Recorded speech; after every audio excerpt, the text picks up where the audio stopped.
तर या मोर्चाचा आश्रयदाता धनंजय मुंडे आहे असं संभाजीराजेंचा आरोप आहे। धनंजय मुंडे यांना मंत्रिपद देऊ नका असं सांगितलं होतं असं देखील संभाजीराजेंनी म्हटलं। संभाजीराजेंनी थेटपणे धनंजय मुंडे यांचं नाव घेत टीका केली आहे। तर मंत्रिपद देऊ नका असं सांगितलं होतं तरीही दिलं असंही संभाजीराजे म्हणतात।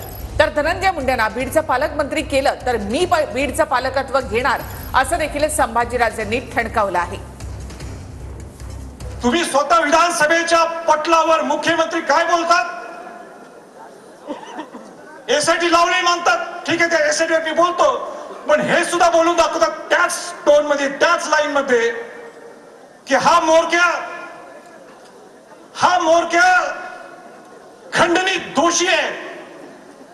हे कोण बोलले? मुख्यमंत्री महोदय त्यांच्या भाषणात बोलतात।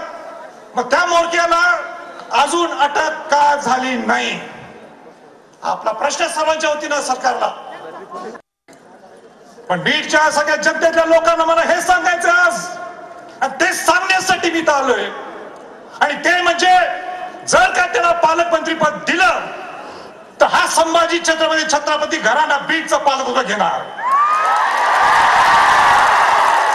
आम्हाला दहशत चालत नाही, आम्हाला दहशत चालणार नाही। शिवाजी महाराजांचं हे, शाहू फुले आंबेडकरांचं हे महाराष्ट्र आहे, आणि इथं जर दहशत कोण बसत असेल तर माझी जबाबदारी, माझं कर्तव्य आहे, मी इथं येणार। मुख्यमंत्री महोदय आणि प्रामुख्याने अजितदादांना सुद्धा सांगायचे, तुमच्या पक्षाचे प्रमुख जे तुम्ही आलाय, तुमचं मोठेपण आहे इथं तुम्ही आला, पण अजितदादांना सुद्धा सांगायचे तुम्ही आयुष्यभर परखडपणाने बोलू नका। मी माझी काम करण्याची पद्धत ही आहे, पण काम करण्याची पद्धत तुमची तशी असेल परखडपणाने, करेक्ट, आता कार्यक्रम करेक्ट करा तुम्ही, आता कार्यक्रम करेक्ट करून दाखवा। तुमच्या जर धमक असेल, तुमच्या जर हिंमत असेल, त्या पहिल्या या मंत्रीला हकलून काढायला पाहिजे, हलकटपणी करा।